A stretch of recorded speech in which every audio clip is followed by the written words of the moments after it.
Cihan Pehlivanlı Koca Yusuf'un köyü. Tokat tavuğu diyorlardı buna. Hatırlıyorum. Bakın evin güzelliğine, ne kadar güzel bir ev. Koca Yusuf'u çekmeye geldim. Tasviri olsa gerek. Geminin battığını biliyorum. Küreklerle ellerine vuruyorlar. Sen de Pelifan gibisin be. Bir yakını var mı amca burada? Yaşayan akrabası vesaire Koca Yusuf'un. Taştan ikman yaparmış. Bakın kocaman taşla antrenman yapıyormuş. Pala gibi atıyormuş zaten herkese. Şimdi zaten taş oradan getirdiler. Böyle bir mezar daha önceden görmedim. Çok değişik bir duygu ya burada olmak. Size en güzel yerleri sunmaya çalışıyorum. Balkan köylerini geziyoruz. 170 ile 80 arası. Bunlar tarihçiler deney istediler ya 77 yılında. Orijinal herhalde muhtar. Orijinal, evet. 2 yataklı bir misafir odamız var. Zaten film çektiler, belgesel yaptılar.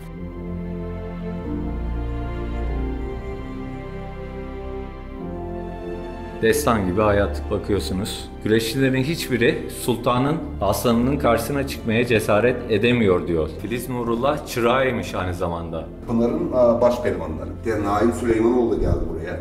Şimdi Koca Yusuf'un en son çekilen resmi gemiye binmeden önce bak şu. Bu Koca Yusuf adına basılan bir para. O döneme ait eşyalar var burada. Bunları hep mesela sağdan soldan topladık. Elle. Bu suyu serin tutsun diye Bir de yazımızı bıraktık. Bu insanlarla tanıştığım için çok mutluyum.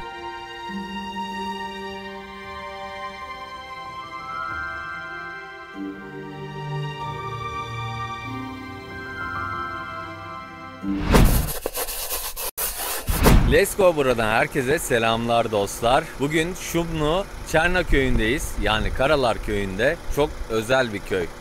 Cihan Pehlivanlı Koca Yusuf'un köyü. Koca Yusuf hakkında daha sonradan ayrıntılı bilgiler vereceğim. Yalnız pehlivan denilince akla Koca Yusuf geliyor tarihte. Onunla ilgili çok hikaye var. Yenilgisiz pehlivan. Çerna köyü de Karalar köyü de Koca Yusuf'un köyü. Burada bir tane evi var, müzesi var. Onu çekeceğiz, göstereceğiz. Bakalım nerede tam olarak bilmiyoruz.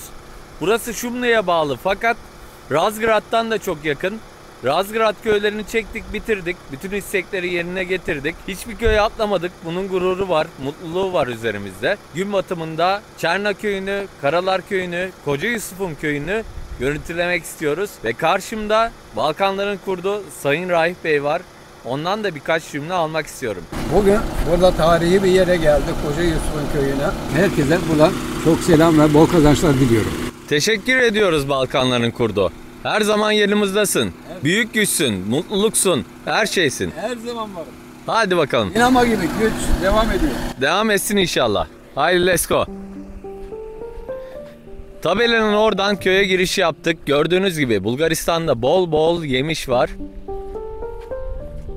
Şurada kırmızı erikler. Burada sarı erikler. Yol boyunca gördük zaten. Kiraz ağaçları olsun, cevizler olsun. Her şey bol bol maşallah. Koca Yusuf kütüklerle antrenman yapıyormuş. Koskoca ağaç kütüklerini alıyormuş sırtına. Rocky filmindeki gibi. Onlarla koşuyormuş. Deli Orman bölgesindeyiz. Razgrad Şumlu bölgesi, Eski Cuma bölgesi. Deli Orman bölgesi diye geçiyor. Kuzey bölgelerine geldik. Hep Kırcaali'yi çekiyorsun diyordu bazı izleyenlerimiz. Gördüğünüz gibi tüm istekleri atlamadan büyük fedakarlıkla buralara kadar geldik. Bizi yorumla destekleyebilirsiniz, süper teşekkürlerle destekleyebilirsiniz veya katıl butonundan destekleyebilirsiniz. Bir yorum, bir beğeni, video paylaşımı bizi üst sıralara taşıyacaktır. Videoyu daha öne çıkartacaktır, bizi mutlu edecektir. Daha fazla insan da bu videoları izleyecektir. Bulgaristan'da her köyü çekiyoruz. Çeken tek kanalız ayrıntılı bir şekilde. Birçok köyde izleyenimiz var. Tokat tavuğu diyorlardı buna. Hatırlıyorum. Bakın burada da var. Hangi köydü ya? Kırcaali'de. Dambalı'ya gidiyorduk. Orada da vardı. Kovalamıştık bunları. Oradan hatırladım. Çok değişik görüntüsü var. Çerna Karalar köyünü, Deli Orman'da Koca Yusuf'un köyünü göstere göstere ilerliyorum. Evinin müze hale gelmiş kısmını göstermek istiyorum. Nerede yer alıyor? Bilmiyorum ama öğreneceğiz. Bol bol erik ağaçları var bu bölgede. Gelirken de gördüm. Bidonlar var. İnsanlar erik rakısı yapıyorlar. Hatta Razgrad'ın bir köyünde, Işıklar köyünde bugün erik yaparken ailemizi çektim. Erik rakısı yaparken daha doğrusu ailemizi çektim. Aynı zamanda bal makinesi vardı. Petekleri sağıyorlardı. Evet, bahçeli evleri göstere göstere ilerliyorum. Bazı evler çok eski, gördüğünüz gibi. Eski tip, yani Osmanlı tarzı. Bakın traktörler, köpekler avlıyor gün batımında. Çok güzel bir ortam var. Bugün çok mutlu geçti. Enerjimi aldım, uykumu aldım. Dün çok yorgundum. Uzun yolculuktan sonra çekimler yapmak gerekti. Bakın evin güzelliğine, ne kadar güzel bir ev. Bugün ise dinlendiğim için birçok köy çekmeme rağmen enerjimi aldım ve mutluyum. Konuşurken ayrı bir enerji var. Mutlu mesut geziyorum. Evet, müsait kimseyi görmedim şu an için. İnşallah birilerine rastlarız.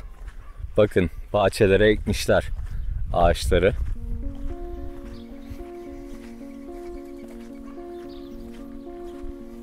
Burada park var. Parkı da görüntüleyelim.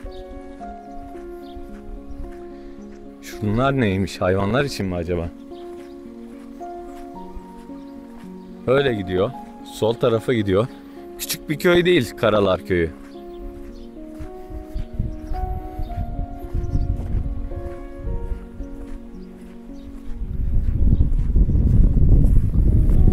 Allah Allah. Burası ne ki böyle? Araba tamiri için mi acaba? Sanki onun için yapılmış gibi. İlginç. Ne taraftan gideceğim? Parkı göstereyim. Parkı gösterdikten sonra sağa sola ilerleyeceğim. Elimden geldiğince detaylı bir çekim yapmak istiyorum. Koca Yusuf'un köyünde. En son da havadan alacağım bir drone görüntüsü. Bakın şurada yıkılmış bir tane ev var. Onu da göstereyim. Burası ne acaba?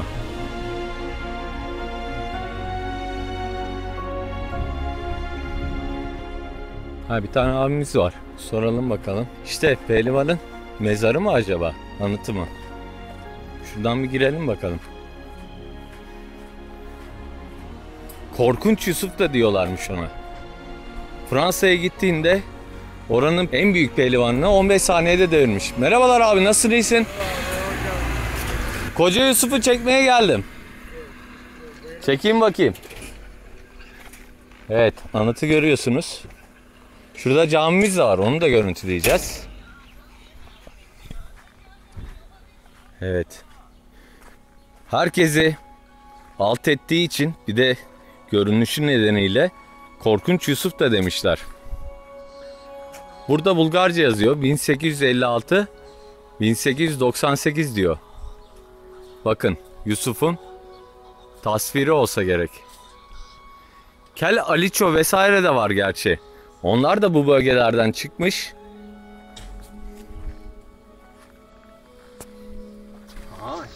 Yusuf'un anıtı bu.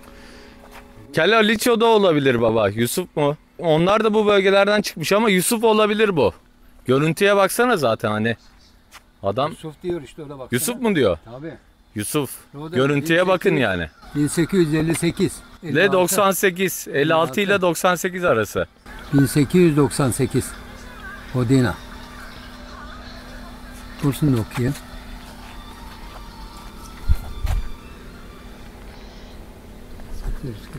Bu başka bir şey. Bu anıt neymiş ki böyle? Mezarı mı acaba bu? Çiçekler de var. Bir tane abi var orada, onunla konuşuruz. Ama camiyi de bir görüntüleyeyim bakalım. Cami şurada baba. Oraya geçiyorsun, ben geçeyim oraya. Tamam. Şu ev nedir? Kumesso mu? Onu da bir soracağım. Sonra oraya doğru gideceğim. Evet, bir park var. Parkın içerisinde Koca Yusuf için anıt mı artık, mezar mı? Burada esas yazan şey. Ne yazıyor?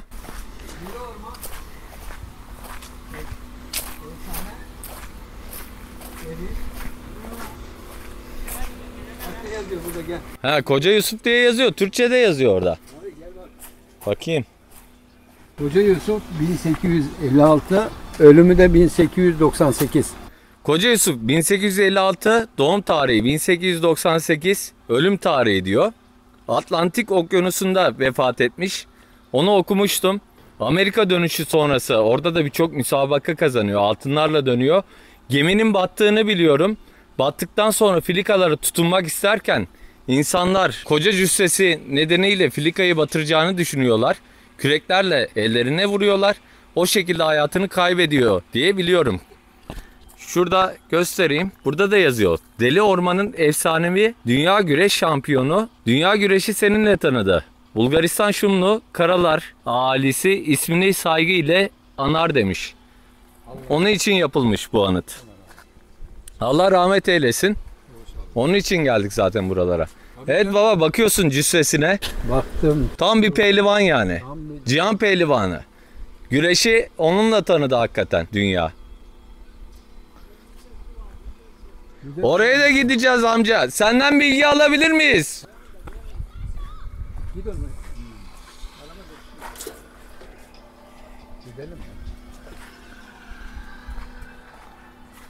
Yukarıda müzesi var. Oraya da gideceğiz. Köyü de gösterelim dedik detaylı. Sırf onun için geldik amca. Bursa'dan Bulgaristan, Balkan köylerini çekiyoruz biz. Müzesi bu yanda. Bu yoldan mı devam ediyoruz yukarı doğru? Buradan da gidiyor. Aşağı yol direkt oraya iniyor. Selamünaleyküm. Nasılsınız amcacığım? Ben de Onur, memnun oldum abi. Nasılsın, iyisin? Maşallah sen de pelpan gibisin be. Dursanıza. Şöyle muhtar ve Muhtar Bey, kaçırdık tüh. dönecek o şimdi aşağı. Yaşar oluyor, orasını sulamaya gidiyor. Ha. Marklı sular, hortumun üstü. Burası da posta binası galiba. Kumesvo, posta yani muhtarlık. Ha. Sen burada oturuyorsun. Maşallah. Artık emeklisin. Ben emekli ya. Güzel. Burada toprak falan çalışıyor musun? Var mı? Neler ekiyorsun burada bakalım? Neler ekeceğiz? Mısır, yonca, Çocuk vardır. Şart. çift vatandaş ben. Sen çift vatan nerede oturuyorsun? Ne tarafta? Türkiye'de. İzmit'teydim. İzmit. Kocaeli. İzmit Kocaeli'de oturuyorsun. Şimdi geliyorsun. Kendi evin var burada. Güzel. Evi satmamışsın giderken herhalde 89'a gittin herhalde. 89'da. Çok güzel, evi satmadığına anladığını sevindim yani. Hep satmayanlar geliyor yani tekrar yerleşiyor buraya. Güzel yani bu tarafta hem evi var hem de bahçesini ekiyor, eğleniyor. Hem oradan emekli olup gelip burada hem de burada emekli oluyor. Sizin Buradan memleket emekli misin? orada. Bizim Kırcalı Yeridere'ye bağlı. Ankırcalı. Yeridere'ye bağlı ama ben 1971'de gittim. Eski göçmen. Bursa'da yaşıyoruz biz de. Bursa'dan Tamam. buraya geldik yani. Bu oğlum da orada doğdu zaten kendisi. Ben buradan gitmeyeyim. Müzeyi bir kadın açıp gitliye de muhtar bir haber ederdi onu ama Vallahi çok iyi olurdu. Buraya kadar gelmişken. Hani çekebilsek. Kapalıysa yazık olur yani. Birçok insan takip ediyor. Onlar da görmüş olacak amca. Bir şey yapsaydık çok yakalansız değil. Bir yakını var mı amca burada? Yaşayan akrabası vesaire Koca Yusuf'un? Yok değil mi? Yaşadığı ev var mı acaba burada? O müze herhalde değil mi yaşadığı ev? Bu anıt mezar değil herhalde, temsili. Taş nedir ki, orada bir taş var. taştan ikman yaparmış. Onunla mı yapıyormuş İtman? Kütükle yapıyor diye biliyordum ben bir de. O taşla da yapıyor demek ki. Taşla sen onu git belirt bari. Taşı Bir daha söyleyeyim ben onu gösterip. Geliyorum burada. gel. Ama gitmeden biraz daha bilgi varsa alayım amca. Var mı ekstra bir Koca Yusuf'la ilgili bildiğin? Bak Evet. şimdi muhtar daha güzel anlatacak. onu. Tamam. Gelirse süper olur ya. Vallahi harika olur. Ben taşı göstereyim bakalım. Senin isim neydi amcacığım? Fahrettin. Fahrettin amca. Ben de Onur. Babam Raif. Memnun olduk abi. Evet. Koca Yusuf. Onun anısına yapılmış bir anıt. Buradaki parkta, Karalar Köyü'nde, Çerna'da. Şumlu'nun köyü bu arada. Belirtmiştik zaten. Bu taşla da antrenman yapıyormuş. O yüzden koymuşlar bu taşı buraya. Amcadan öğrendim. O yüzden tekrardan çekmek istiyorum. Muhtar Bey de çok bilgiliymiş bu konuda. Kaçırdık onu ama geri gelir dedi birazdan amca, Baharettin amca. Gelirse de göstermek istiyoruz. Evin kapısı kilitliymiş şu an. Bakın, kocaman taşla antrenman yapıyormuş. Hani bu taşı kaldırmak, oynatmak normal bir insan için imkansız yani. Bu taşları herhalde yuvarlıyordu. O şekilde antrenman yapıyordu. Yani gücü düşünün. Böyle bir insan karşısında nasıl dayanırsın yani güreşte? Pala gibi atıyormuş zaten herkese. Fransa'nın en büyük pehlivanını 15 saniyede mat ettiğini biliyorum. Hiç yenilgisiz pehlivanını. Fakat şike yapılmış. Hakemle berabere mi demiş, öyle bir şeyler demiş. Daha detaylı hikayesini anlatacağım sonra. Bununla beraber Amerika'ya gidiyor. Artık Avrupa'da kesmiyor. Orada da kim çıkarsa önüne deviriyor.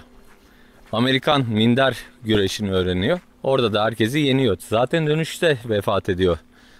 Gemi batıyor, filikalara tutunmak isterken kürekle vuruyorlar ellerine. Koca cüssesi nedeniyle filikalar batar diye korkuyorlar. O şekilde vefat ediyor. Taş normal bir insan zaten oynatamaz. İmkanı yok. Nasıl pehlivanlar deneyi hiç kıpırdamıyor. Yok, imkanı yok yani öyle bir taşı. O Allah tarafından. O demek ki nasıl bir güce sahip ki onu yuvarlıyordu herhalde, o öyle çalışıyordu tahminimce. Herhalde. O Büyük bir güce sahipmiş yani. Müzenin yanına gitmişler taşın oraya. kimdeydi zaten taş oradan getirdiler. Evinin önünden getirmişler. Onu araçla taşımak bile zordur amca. Kitabı bile varmış. Bir tanesi burada 7 yaşında Kitabı gitmiş var. Türkiye'ye. Mecit Sağroğlu burada 7 yaşında gidiyor Türkiye'ye, Adana'ya. Vay be. O yazıyor kitabını. Niye geçeceğiz biz cami tarafı şey yapsak? Cami çok eski ya. Onu da çekeyim, onu da göstereyim ben. Çek, kapı çık buradan. Hı hı.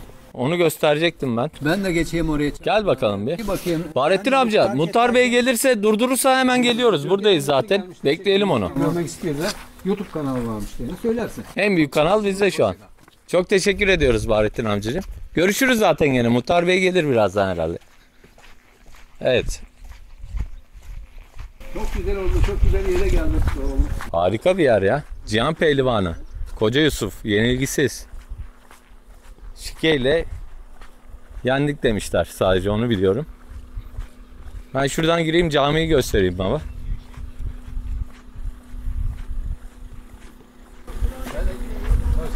Şuradan mı? Evet.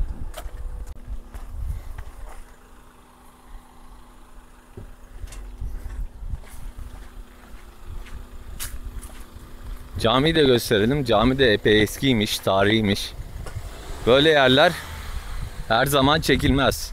Bir de gitmek istediğim yerler arasında Vanga Nine var. Baba Vanga'nın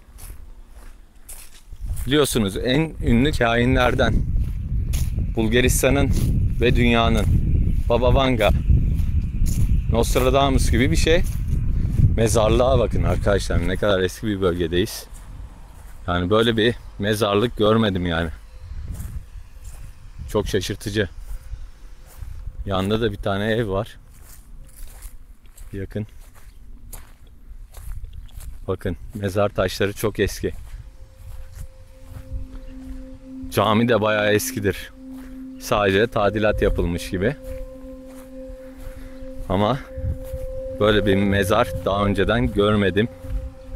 Çok çok eski. Taşlara bakın. Daha ileride de var. Şu kısımda. Bu kısımlar zaten olduğu gibi eski. Tamam, geliyorum. Hemen geliyorum. Camiye giriyorum, çıkıyorum, sen gide dur. Muhtar Bey gelmiş, şanslıyız. İnşallah gezebiliriz. Bakın arkadaşlar.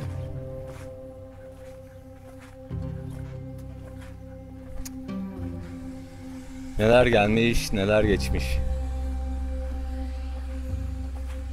Çok değişik bir duygu ya burada olmak. Taştan. Bazı mezarlar kavuklu. Bazıları böyle taştan. Alabildiğine mezarlık. Çok orijinal yani bulunduğumuz bölge. Şu Arapça yazıyı da çekeyim. Latin alfabesi yok. O kadar eski. Her zaman göremezsiniz. Her yerde göremezsiniz bunları. Kendimin de bir anısı olsun. Şu camide, mezarlıkta. Koca Yusuf'un bulunduğu köyde. Gün batımında. Size en güzel yerleri sunmaya çalışıyorum. Desko burayı takip edin. Aynı zamanda yorumlarla, beğenilerle destekleyin arkadaşlar. Ki daha güzel yerleri gösterin. Muhtar Bey geliyor. Şanslıyız. Mezarlık hakkında güzel bilgiler verecektir. Kendisinden birazdan dinleyeceğiz. Merhabalar Muhtar Bey. Hoş bulduk. Nasılsınız? İyiyim, çok şükür. Nasılsınız? İyi Allah'a şükür.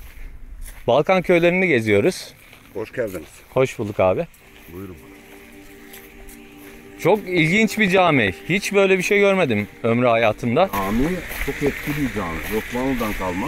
Evet. 1770 ile 80 arası yapıldı. Çok eski o zaman. 1770 ile 80 arası. Çok eski. 1770-80. Şeyleri alamazlıkları alam. Yalnız şu mezarlık olayı çok ilginç yani. Hayatımda görmedim böyle bir şey. Çok eski mezarlar. Mezarlık olayı. Bak şimdi ben şunları, şu kısmı Evet. tarihçilere okutturdum bunları. Şu kısmı 1840 ile 70 arası. 40 ile 70 arası. Evet. Ama şu kısmı mesela diyelim, şu geri kısmı, bu koca taşlar, hani yazısız taşlar, Evet. bunlar tarihçiler deney istediler ki şehit taşımış. Şehit taşı. Evet. Vay be. Çok eski o zaman ya. 1800'ler, 1700'ler. 70 ile 80 arası yapılmış cami. Sadece top kısmı, bak şu kısmı, ön kısmı yapılmış 1876'da.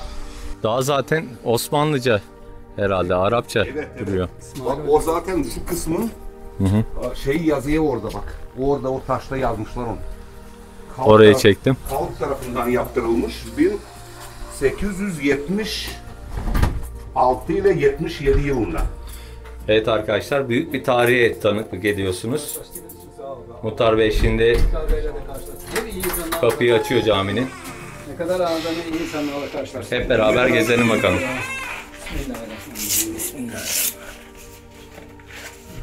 Bakın. Şeyler de eski yani. Halılar da eski.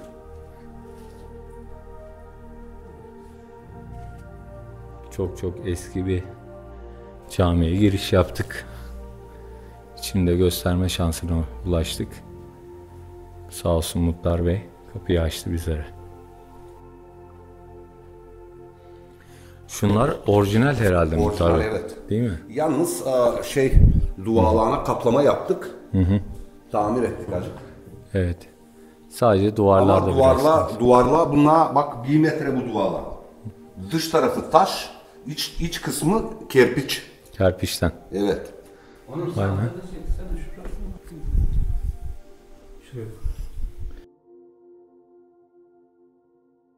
Tahtalar belli ediyor zaten arkadaşlar, görüyorsunuz. Tamamen tarihi yani. 1700'lerden kalma bir cami. Yani girdiğimiz en eski camilerden bir tanesi. Şunun Tumbul Camii'nin ustaları, Tumbul Camii'yi bitirdikten sonra ustalar buraya geliyorlar. Bunu yapıyorlar. Buna benzer bir cami de şurada yakın bir köyde var, Çukurköy'de. Aa, çok güzel oldu bunu göstermemiz. İnsanlar da tanık olsun. Tabii. Bir de müze varmış galiba Muhtar Bey. Gerek cami olsun, gerekse avlu olsun çok etkileyici. Yani çoğu kişi de görmemiştir. İlk defa bizim sayemizde görecek, sizin sayenizde görmüş olacak. Göstermemiz iyi oldu insanlara.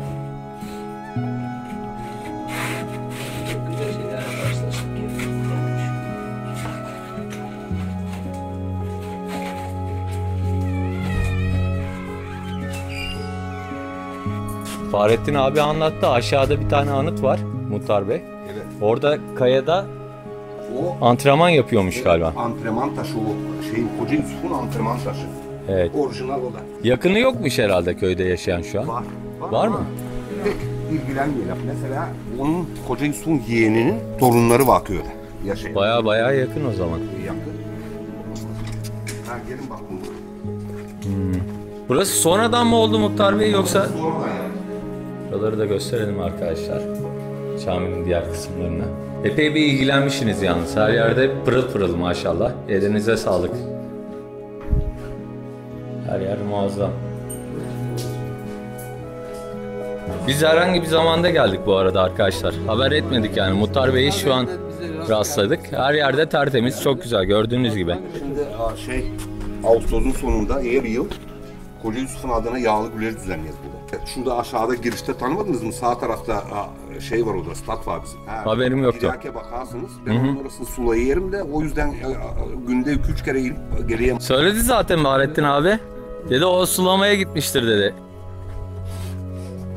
Burada da bir böyle misafir odamız var. Mesela köyde bir hangisi kalan olursa 2 yataklı bir misafir odamız var.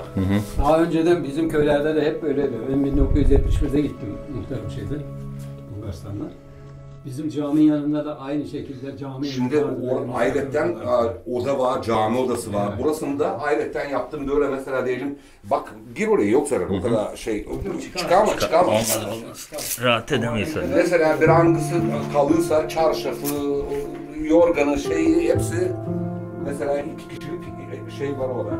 Bakın misafirhane de var. Evet. Gelenekler hala sürüyor. Yani köye gelen bir misafir varsa onlar için de gördüğünüz gibi sokakta kalan olur, başka bir nedenle olur. Onlar için de düşünülmüş bir misafirhane var. Bunu bilen bilmezmiş o. Şimdi şey yürüyerek mi gidelim? Yakınsa gidebiliriz Muhtar Bey. Gidelim. Dur ben şimdi Hanım da geçse oraya bir görsün orsunu. o zaman arabayla gidelim. Arabayla siz gelin, biz yürüyelim baba, hem köyü gösterelim.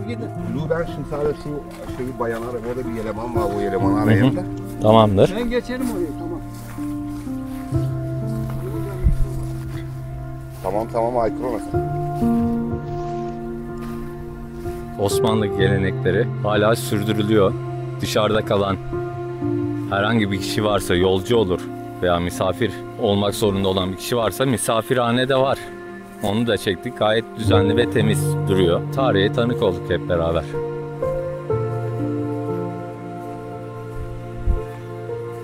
Temmuz ayındayız. Çerna köyündeyiz. Karalar Köyü diye geçiyor. Şumlu'ya bağlı. Ama Razgrad kısmına da yakın burası. Biz Razgrad'dan geldik.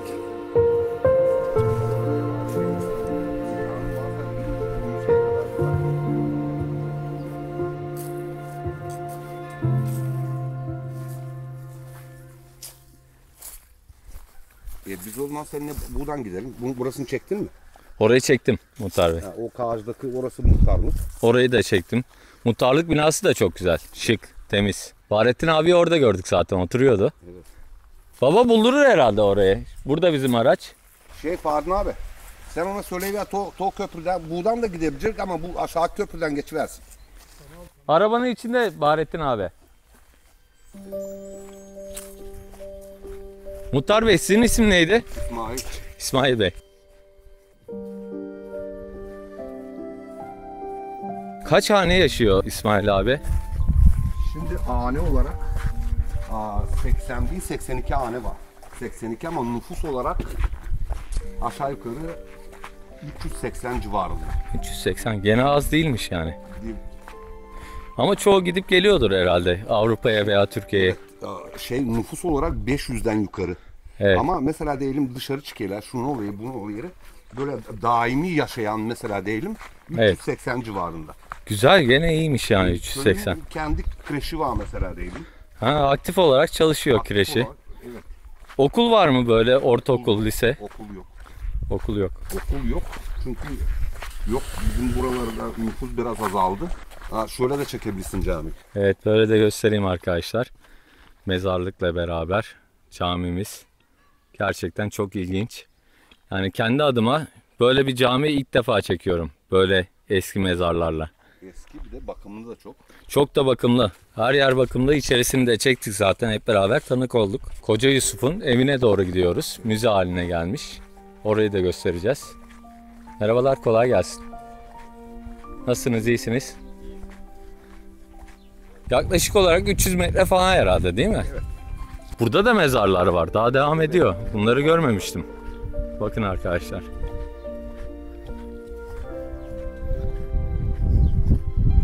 Gene belgesel içinde gelenler olmuştur Muhtar Bey, Evet. tahminimce. Çünkü Zaten film çektiler, belgesel yaptılar. Türkiye'den gelmişlerdir büyük ihtimal. TRT geldi. Dünyaya mal olmuş çünkü Koca Yusuf. Evet. Dünyanın her yerinden gelirler. Biz de Bulgaristan'da Balkan köylerini çekiyoruz sürekli olarak. İyi olmuş, iyi olmuş. Razgrad'da 9 köy çektik şimdilik.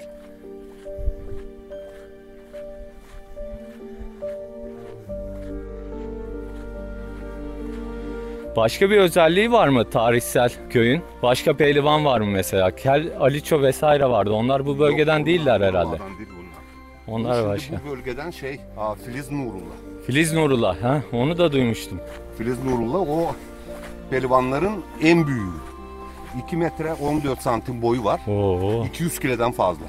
Onun resimlerini göstereceğim ben size burada. dağ gibi. Şuradan yakın bir köyden o. Evet. Zaten Köyü böyle de gösterelim aşağıda. Çırağım şu. Evet.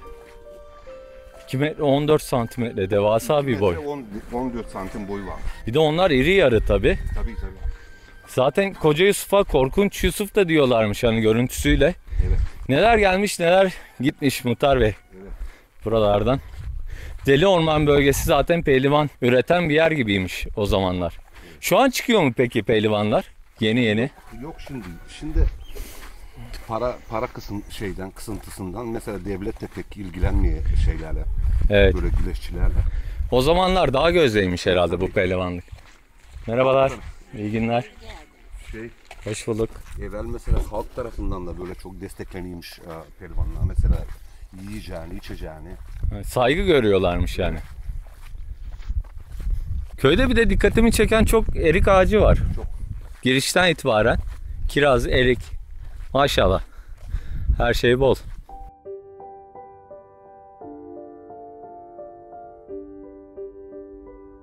Müze 2015'te yaptık onu.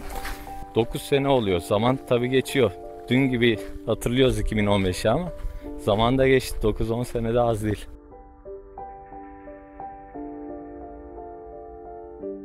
Fotoğraflarda görmüştüm. Şimdi gerçekte görünce daha bir etkili.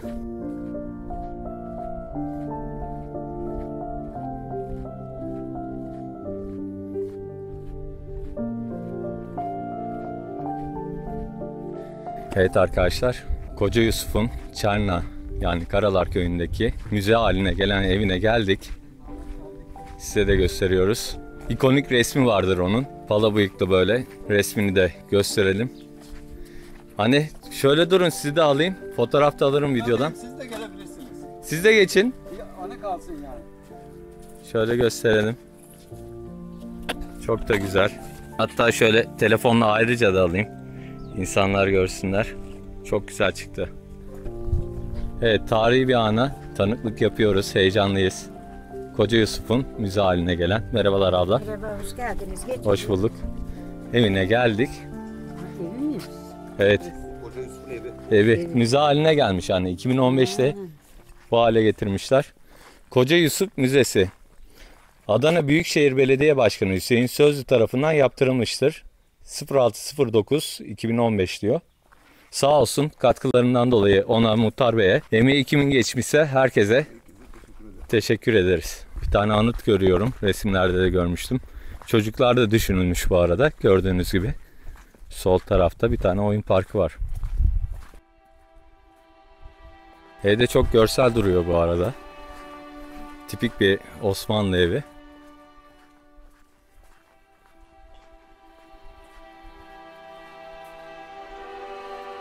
Evet, Koca Yusuf'un yaşadığı, antrenman yaptığı bölgelerdeyiz. Deli Orman bölgesi. Doğduğu ev. Doğduğu ev aynı zamanda. Şimdi ev şu kısımdaydı. Şöyle, şu kısmı da şuraya geliyor. Şimdi biz mesela diyelim böyle gösteri olsun diye böyle bu müze olarak böyle çektik. Dışarıdan Daha gözüksün diye. Bakın çok heybetli bir tane de heykel var. Onu da göstermiş olalım. O şey heykel geldi mi acaba? Bir tane pehlivanımız da şeyde var İsmail abi. Alkayalı var. Hüseyin Alkayalı pehlivan. Bilmiyorum duyduğum var mıdır? Kırcaali'de Alkaya köyünde o da. Onun büstü gelmemiş böyle. Yapmışlar alt tarafı büstü yoktu böyle. Tekirdağ Belediyesi bakıyormuş. Biz yayın yaptık oradan. Bunlar 2 sene oluyor mudur baba? 2 sene oldu. 2 sene oluyor ve çağrıda bulunduk Tekirdağ Belediyesi'ne. Valilikten ulaştılar bize. Kısmetse Şubat olmadan koyacaklar. Biz de vesile olmuş olduk. Çok mutlu olduk bu konuda. Evet. Müzeye giriş yapıyoruz. Heybetli bir bal mumu zannederim karşıdaki bal mumu heykeli. Değil mi? Tasvir için. Bakın. Yeni kokusu duruyor yalnız böyle. Hala o temizlik, yenilik kokusu gitmemiş. 9 sene, 10 sene geçmesine rağmen. şimdi bak evler şu kaldeydi bak. Ha, kalıntılar, orijinal evden kalıntılar. Temizledik bunları. Mesela bu siyah beyaz projesi mesela şu aynı proje. Evet.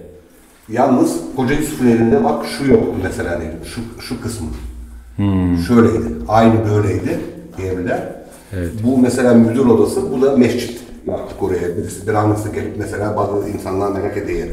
Böyle 2 rekat namaz kılma Koca Yusuf'un elinde. Bunlar ilk adımlar mesela değil. Camiden kareler. Evet, Az önce evet. zaten girmiştik. Aynı zamanda Şeytancık ilçesine mi bağlı burası Evet, acaba? belediye bizim Şeytancık Belediyesi bu. Bu da belediye başkanımız. Ha, bu da Hüseyin Sözlü. Hüseyin Sözlü. Hepsini çekelim arkadaşlar. Herkesin emeği katkısı var burada. Evet. Onları da es geçmeyelim videoda. Tek tek hatıraları göstermiş olalım. Bakın müze açılırken çekilen fotoğraflar. İlk kazmayı yaparken burası 2014'te. Mesela projesini bak çıkardık buraya. Şöyle hepsini bir geçeyim gözüksün. İsteyenler durdurabilir tabii ki. Tabii. Detaylı bir şekilde bakabilir. Abdullah Gül de var burada. Abdullah Gül gelmişti şu heykeli. Belediyenin önünde bizim burada Şeytancık'ta bir tane böyle kocaman bir heykel var. Onun açılışına gelmişti.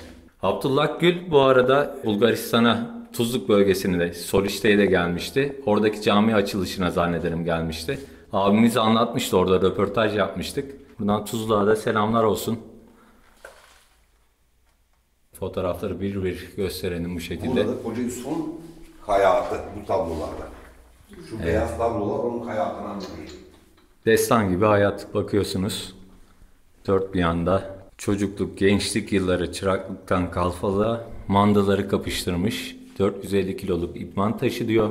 Zaten çektik onu. Aşağıdaki parkta vardı. Güreşleri kovalamaya başladı diyor.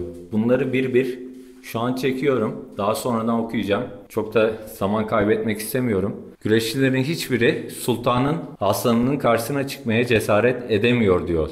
Le Figaro. Herhalde Fransız bir kişi söyledi. Bakın. Asalet var. Pehlivan duruşu var zaten kendisinde. Köyün Adil adlı bir baş pehlivanı vardı diyor. Yusuf onu yenmesine rağmen köylü bunu kabul etmedi. İkinci güreşte de yendi. İkinci rakibi Deli Murat adlı güçlü bir güreşçiydi. Onu da yenmeyi başardı. Görüyorsunuz kararlılıkla üst adımlara doğru çıkmış. Tarihe adını yazdırmış.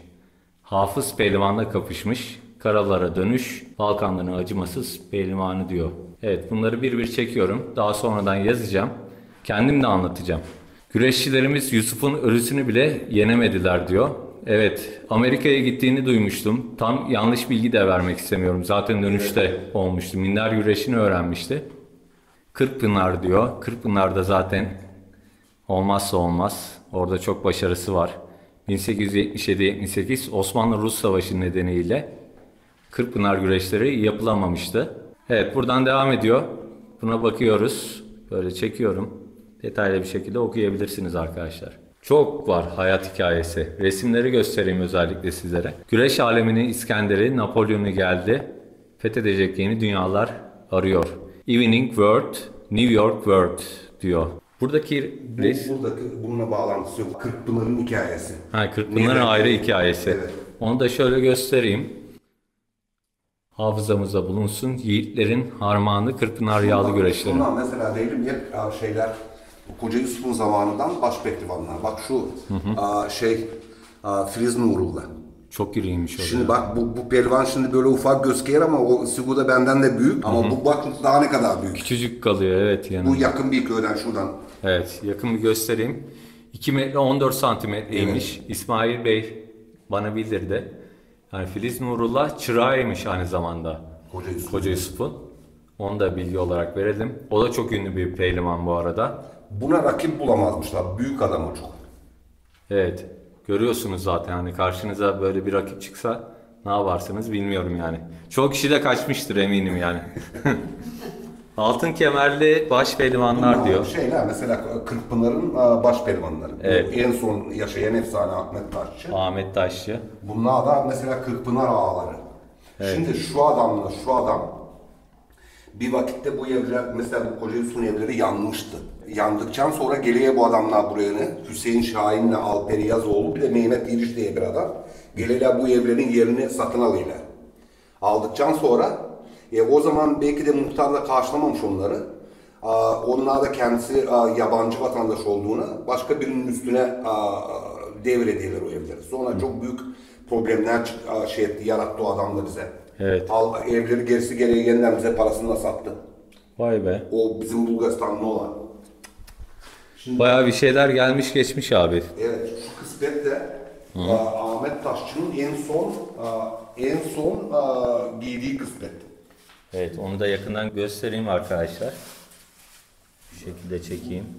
Ben değil mi bu neyden geldim buraya? Burada da hikayesi var zaten Ahmet Taşçı'nın. Var. Onu da göstereyim. Ahmet Taşçı ben çok iyi görüşüyorum onunla. Hala görüşüyor musunuz İsmail Bey? Evet, her yıl görüşüyoruz Kırkpınar'da. Maşallah. Evlere gittim ben onun Kocaeli'ne. Kocaeli'nde denizin boyunda onun şeyi var, lokantası var. Buradan selamlar olsun kendisine. Evet. Sevgiler, selamlar. Tarih yazmış hepsi. Evet. Şimdi bu tablolar burada düzenlediğimiz güreşlerden. Bunlar bizim baş pehlivanlarımız. Bunlar da ağalarımız. Yalnız geçen yılkının baş pehlivanını koymadık, bir de ağayı koymadık. Evet. Onları da verdim sipariş şimdi yapsınlar resimlerini diye. Onlar da gelecek. Burada resimleri yer alacak. Evet, şimdi mesela buradan başlayabiliriz. İyilik güreşleri hepsi. Her yıl. Bu sene kısmetse 10. sene yapacağız güreşleri. 3 de iptal ettik. Naim Süleymanoğlu da geldi buraya. Allah rahmet eylesin. Onun köyüne de gittik bu arada. Ağatlı köyüne. Babamla görmek nasip oldu. Necdet abimiz sağ olsun. Çok bizi gezdirdi köyde. Buradan selamlar, sevgiler olsun. Efsaneler diyarı zaten Bulgaristan. Hep tarih yazmış isimler. Naim Süleymanoğlu olsun, Filiz Nurullah olsun, Koca Yusuf olsun. Hepsi tarihi bir eser gibi bizim için. Buradaki resimleri göstereyim.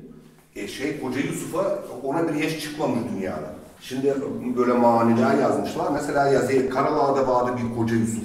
Onda başladı baş güreş. Dünyada çıkmadı ona bir eş. Ona dünyada bir eş çıkmamış. Bulamamışlar rakip ona. Belki de hayatını kaybetmeseydi bu su olayında çok daha farklı olabilirdi. Daha da büyük işlere imza atabilirdi. Evet bu resimleri de elimden geldiğince göstermek istiyorum arkadaşlar. Hangi tarihte yapılıyordu İsmail Bey? Güreşler burada. Şimdi mesela şimdiye kadar hep Eylül'ün 1. pazarında yapardık. Ama şimdi mesela bizim belediye başkanı da güreş düzenliği, yalnız o kara kuşak düzenliği. Şimdi biz de mesela diyelim Türkiye'den güreşçiler geliyor. Türkiye'den, Balkanlardan mesela Yunanistan, Makedonya, oradan güreşçiler geliyor. O yüzden onun güreşlerine de kullanıyoruz onları. Mesela diyelim güreşçiliğiz orada da. Yalnız orada kara kuşak, burada sadece yağlı yapıyoruz. Cumartesi günü orada güreşiyorlar. O yüzden de onlar mesela diyelim Ağustos'un son pazarında yapıyorlar. Şimdi aynı 24'ünde Ağustos'u onlar yapacak, 25'inde de bizim burada olacak yağlı. Aynı güreşçiler mesela bize gelecekler. Herkese başarılar diliyoruz. Zaten mesela diyelim onlar Cuma'dan geliyor buraya, oteller falan ayarlayacağız onların biz. O yüzden de ikisini böyle ettik. Manzara güzel olsun. Evet. Hayırlısı olsun. Şimdiden hepsine başarılar olsun. Koca Yusuf'un Fransa'daki anıları. Ben kulaktan dolma anlattım ama asıl hikaye burada. Asıl hikaye burada. Evet. Mesela şu adam Dublier diye birisi. Bunların üçünü götürüyor Fransa'ya. O da kara kuşak başlayır her şey etmeye. O da oluyor Avrupa şampiyonu. Ondan sonra aynı menajer götürüyor onu Amerika'ya.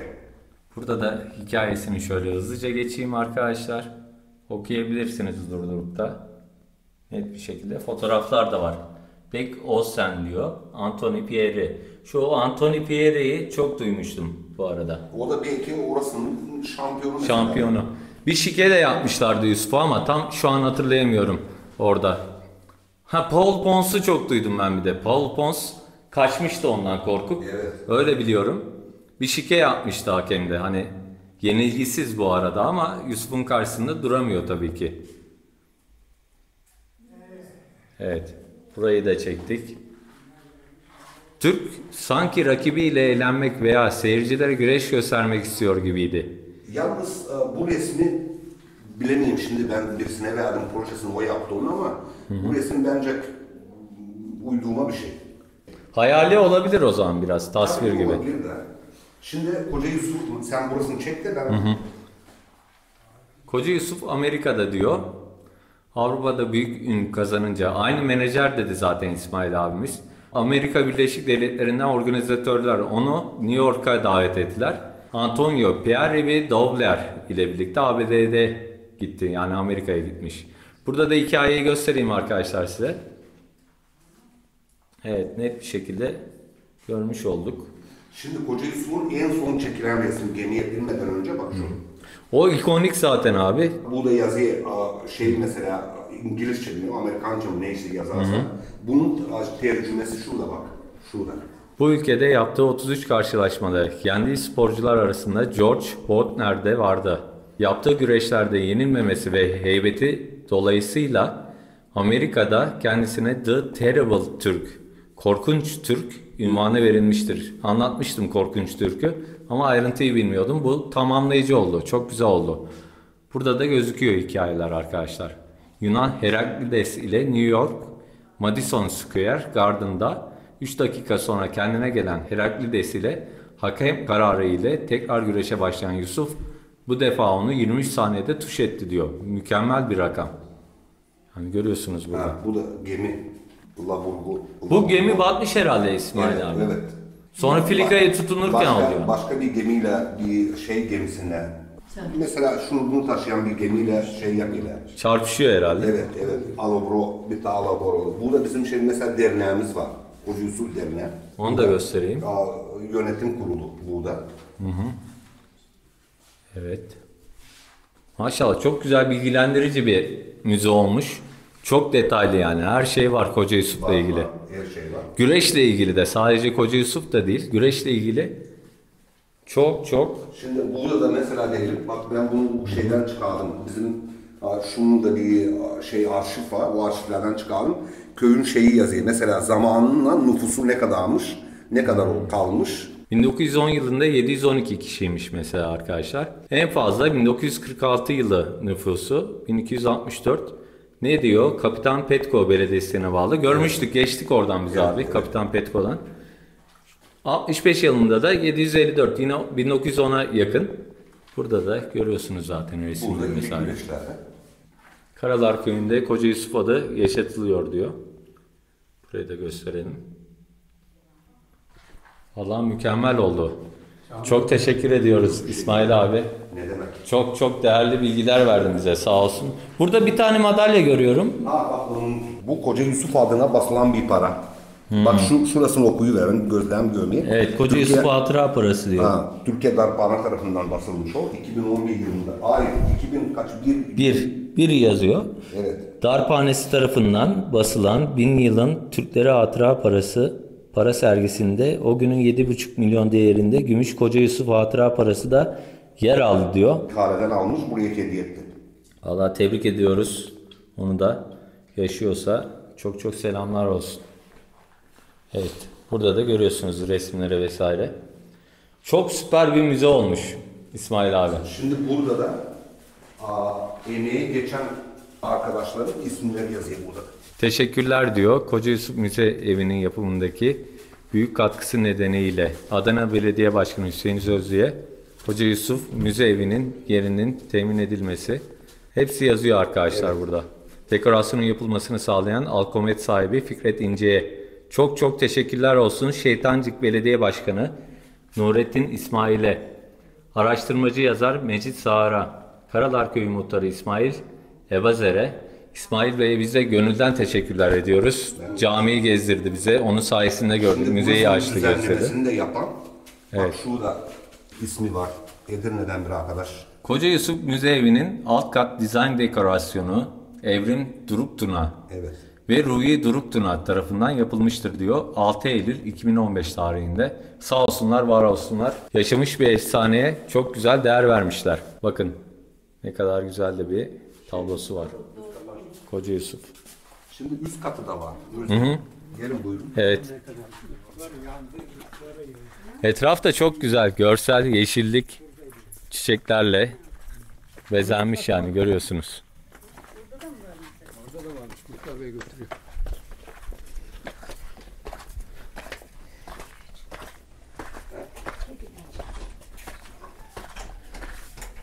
Ne kadar güzel ahşaptan yapılmış. Manzarayı da çekiyorum arkadaşlar. Tam bir doğa harikası. Sadece müze, ev olarak değerlendirmeyin. Aynı zamanda doğal bir yer. Zaten Bulgaristan'ımız Deli Orman bölgesi. Doğal bir yer. Burası da ekstra bir güzelleştirilmiş. Şimdi burası da mesela Koca Yusuf'a ait bir şey yok burada. Kalan ondan bir şey yok. Ama o döneme ait eşyalar var burada. Mesela o yıllara ait. Buyurun. Evet, burayı da gösterelim. Buradan başlıyoruz sol taraftan. Beyler şöyle. O döneme ait İsmail Bey anlattı zaten. Eşyalar. Yer döşekleri var. O zaman zaten modaymış bu. Tabii. İnsanlar yerde oturuyormuş. Yine dokuma için herhalde bir alet var. Evet, evet. O zaman çok da güzel eşyalar. Eskiye gitmiş gibi olduk. Köyde bakır ağaçtan su taşıyorduk biz. Evet, evet. Çok güzel hatıralar bırakmışız Muhtar Bey. Bunları hep böyle sağdan soldan topladık Nasıl devamlı. topladınız böyle Şimdi ya? bir zamanda mesela Böyle diyelim değişti ya. benim bir arkadaş böyle bir işle uğraşıyor. Bir alo dedim ona. O da belki de vazgeçmiş toplamaktan falan. Gel dedi ne lazımsa al dedi. Düzenledik onu. Hanım işlemelere bak gel. Ama bu işlemeler falan hep köylerden vurulardı. Ha. Ya bir de burada Yakından bak. tahta kaşıkları da göstereyim. Aslında en iyi kaşık ağaç kaşık. Şimdi öbür kaşıklar zaten dişleri bozuyor. Daha yiyorduk biz dedemin zamanında zaten. Bu ağaç kaşıklarla yiyorduk yemeklere. Şimdi öyle kullanan yok. Ağaç kaşık Sobalar kullanıyor. böyleydi. Ben anneanneme gidiyordum, böyle raflar vardı hep böyle. Evet, evet. Çok güzel düzenleme yapmışsın Sayın Muhtarım. Ben sana Çok tebrik güzel. ederim. Canı gönülden. Sizi de tebrik ederim. Sağ olun. Böyle ağzını en iyi şekilde değerlendirdiğiniz için var olarak. Hayır. Hakikaten sevindirici bir şey. Şöyle insanlar şeyi de için. biliyorum, annem ip doluyor, ip doluyor. Evet, evet. İp dolama. Böyle kilimler dokuyordu annem. Hala var bende. Duruyor kilimler. Bunları hep mesela sağdan soldan topladık. Elle yapma bunlar hepsi. Evet, Mesela elle yapma. bu belki de bir yerde Böyle yapma ama hasır var. mesela kimin gönlünden ne koptu verdik. Münasip görenini koyduk buraya. Ha, çok iyi olmuş. Emeği geçen herkese tekrar teşekkür ediyoruz. Çok güzel bir müze oluşmasına Şimdi katkıda Türkiye'de bulunmuş herkes. Bu bakır şeylere çiçek yaptırıyor. Çok güzel oluyor siz. Çok pahalı gidiyor bunlar şimdi. Antika. Bu yayık ayran dönme. Korkunca bir de oklavadan su geçirin diyorlardı. O başka değil mi? Oklava başka. Bu ayran yapılıyor. Bu ayran Ayran. yapılma. Aklına Evet. bu da yatık. Mesela diyelim gidecekler biçime. Bu suyu serin tutsun diye böyle şey yatık. Böyle şey görmedim yalnız. Termos gibi bir şey işte. Vay be, onu ilk defa görüyorum ben de. Ben Şöyle yalnız, yakından göstereyim. Toprak testide dursun diye öyle biliyorum. Ama İlginçmiş. bu belki de daha serin tutuyor Senin suyu. tuttular herhalde. Ben bundan yalnız... Ne değişik şeyler varmış ya. Yoğurt koyuyorduk, Ha, çalkalıyorduk. şimdi. Yine o döneme ait görüyorsunuz giysileri. Benim Dikiş arkadaşım makinesi de var çok burada. seviyor böyle süsü. Beni 60 Neler gelmiş, neler geçmiş. Bakın arkadaşlar. Temiz bir bayan. O zamanki Böyle döneme şeyleri ait giysiler. kullanmış, onlara böyle dışarıdan bulma bir şeyler. Şu sandık yine çok orijinal duruyor. Bayağı bir eski. Bu da yeni yapım. Bir arkadaş hediye etti onu buraya müzeye. Kilimler var. Oturmaya yine divan var o zamana ait. Bak, Gördüğünüz gibi. İbrikler var. İbrikler ilginç. Mesela gaz lambası, ibrik, sini vesaire her şey çok özel duruyor. İnşallah bizden sonra sahip çıkan olur da İnşallah. İnşallah. bakımını yaparlar. Senin yerine İsterseniz birkaç sıra yazı yazabilirsiniz. Evet. böyle senin gibi düşünceli senin yerinde İnşallah, olacak inşallah. Evet arkadaşlar, köyden ayrılırken hatıra defterine bir de yazımızı bıraktık. Teşekkürlerimizi sunduk ayrıca. Teşekkür ediyoruz. Saygılarımızı sunuyoruz. Babamla birlikte. Hepimiz. Şuradan bir fotoğraf çekeyim annesi. Çek. Aşağı doğru. Gelin. Şöyle. Siz de buyurun arz ediyorsanız. Benim çanta boynumda. Hadi bakalım. 3, 2, 1. Burada mescit. Buraları da gösterelim. Müdür odamız burada. Gördüğünüz gibi. İsmail abi fotoğrafta da anlatmıştı. Şimdi canlı olarak görüyoruz. Burası müdür odamız. Mescid aç istersen. Sen açayım mı? Açalım, gösterelim, her yeri görmüş olsun izleyiciler. Herkes izleyiciler görsün. Şöyle göstereyim. Müdür odamız arkadaşlar. Ziyarete çok gelen olur. Bulgaristan insanı başka diye Bakın arkadaşlar. Adam işine gücüne bıraktı. Evet, burayı da görüntüledik. Her kısmı görüntülemek gerekiyor. Bu saatte Buraya kadar gelmişiz, insanlarımız görsün. Şimdi mescite giriş yapacağız. Orayı görüntüleyeceğiz. Bir çeşme de yer alıyor bu arada. Onu da göstermiş olayım. Fahrettin abi açtı. Evet. Onu da çekmiş olduk. Biraz akınca gelir herhalde abi. Sonra o. Evet, görüyorsunuz. Sağ olun. ben de terlikli gördüm. Daha Burada da abdesthaneyi görüyorsunuz arkadaşlar. Abdest almak için kurnalarımız var. Mescidimiz de burada. Gayet düzenli, temiz bu arada. Bunu çözemedik de çözemedik. Şu an kokuyu yansıtamıyorum ama koku, yeni kokusu var yani. Yıktım bunu buralarını yeniden baktım ama bulamadık. Bir ara üstü çatı değil mi bu? bir çatı. İşte çatlak bir tarafı var bunun herhalde. Yerden bir yerden. Yeden bir yerden çekiyor. Yok abi. Yerden olur mu? Oradan bir sıkıntı var ama ne taraftan sıkıntı var? Bak yeni kokusu var hala yani. Yok mu? Nem kokusu vardır. Yeni kokusu var böyle, güzel kokuyor. Yeni yeni. Yeni kokuyor diyor. Güzel kokuyor yani. Tertemiz. Her yer temiz, şık. Elektriğimiz yok sadece. Kokuyor ama. Elektrik yok mu?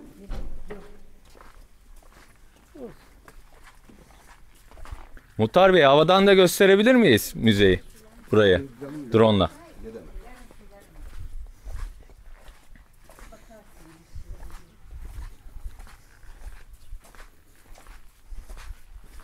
Bu kısım var. Evet, bu kısmı görmemiştik.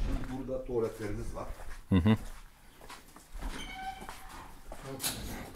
Evet, tuvaletler de çok temiz. Girer girmez anlıyorsunuz zaten arkadaşlar. Her yer bir de çok şık. Görüyorsunuz. Gayet temiz. Şurayı da göstereyim. Burası erkek, burası bayan zannederim. Bakın. Burada dahi klima var yani. O da düşünülmüş.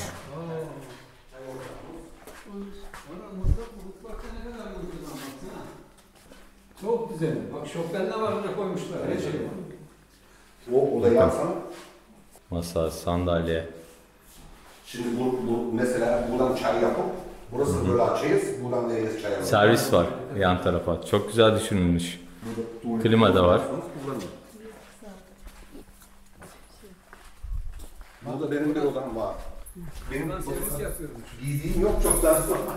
Çok şöyle çay bardakları Buyurun. var. Böyle yerler böyle olur. Nereden biliyorsun? Ha, oda da çok şıkmış. Çok güzel. Burası benim odam ama buraya giydiğim yok. Valla arada insan bir girer yani. Güzel oda. Ben sevdim burayı. Yetiştiremeyiz. Bakın. Arkada da çok güzel resimler var. Tam buraya yakışır. Bu resimler hepsi Koca Yusuf'un zamanından baş pehlivanlar. Bak burada listesi de var. Bu pehlivanlar nereden? Hepsi bizim buradan Bulgaristan'dan gitme. Görüyorsunuz arkadaşlar. Evet. Giydiğimiz yok buraya da. O yüzden biraz Evet. görünce herhalde şu şekilde. Olacak bu kadar ya. Doğal yer çünkü yeşillik. Evet, bu resimleri de göstereyim bu arada. Bunlar ilik güreşlerden. Yok orada yer kalmadı. Mesela birkaçını alıyoruz oradan, bir yeniden koyuyoruz. Harika. Bu da ilik güreşlerden ama burada bir şeyler yok. İlk yapılan güreşlerden bu köyde yine. Değil mi? Evet.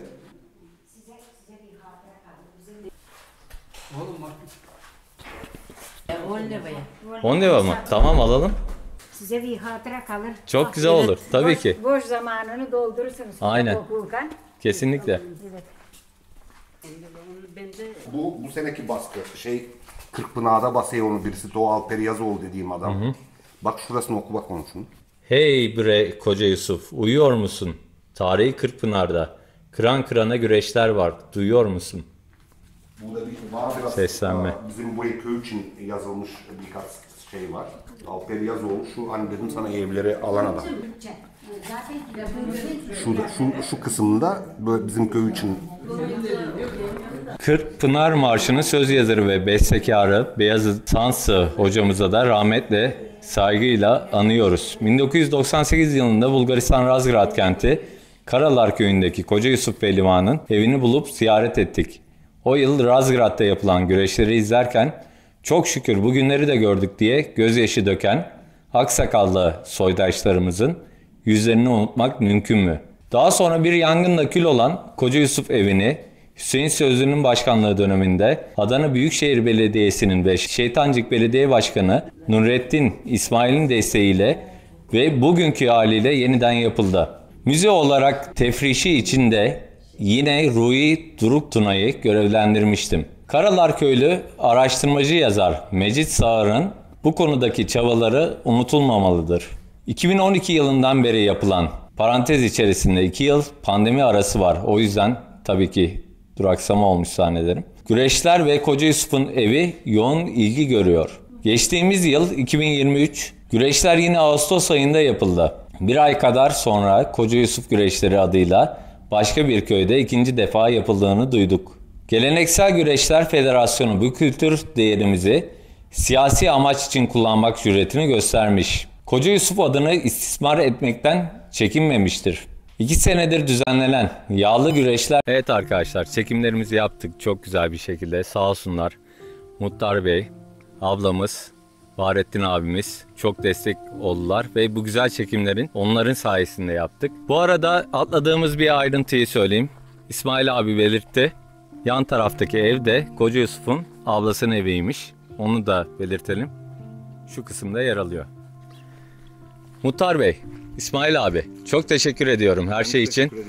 Bursa'ya yolunuz düşerse her zaman bekleriz. Çok sağ olun, var olun yani. Siz de sağ olun, gene buradayım. Fahrettin abi, bu güzel çekimler biraz da senin sayende oldu. Sana rastlamasaydık belki çekemeyecektik. Çok teşekkür ediyoruz sana. Her zaman bekleriz Bursa'ya. Ablacığım çok teşekkür ediyorum her şey için. Ben de çok teşekkür Gezdirdin, ederim. açtın Bursa'ya kapıları. Çok selamlar. Her zaman bekleriz. Sizden de çok selamlar, sevgiler olsun. Yarın Şumlu'dan devam edeceğiz arkadaşlar. Razgrad'daki tüm istekleri yerine getirdik. Burası benim istediğim bir yerde. Bir tane de benden olsun dedim. Çok da güzel oldu. Geldiğim için çok mutluyum. Bu insanlarla tanıştığım için çok mutluyum. Bir sonraki çekimde görüşmek üzere. Haydi let's go.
Tarihin tozlu sayfalarında güçleri ve cesaretleriyle çağlarına damga vuran isimler vardır.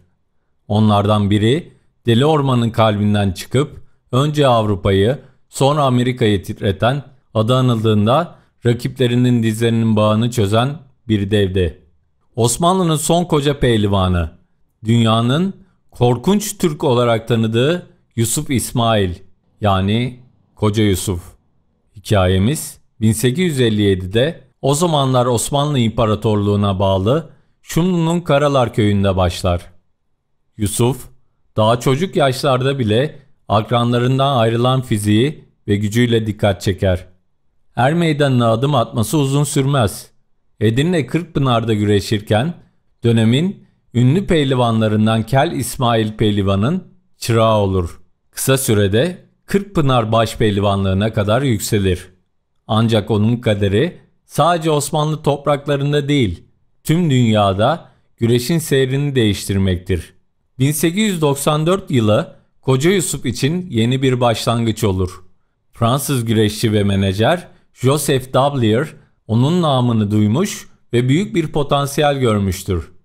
Dablier, ünlü beden eğitmeni Edmond Desponet'in de teşvikiyle Yusuf'u Paris'e davet eder. Bu, Koca Yusuf'un Avrupa macerasının başlangıcıdır. Ancak bir sorun vardır.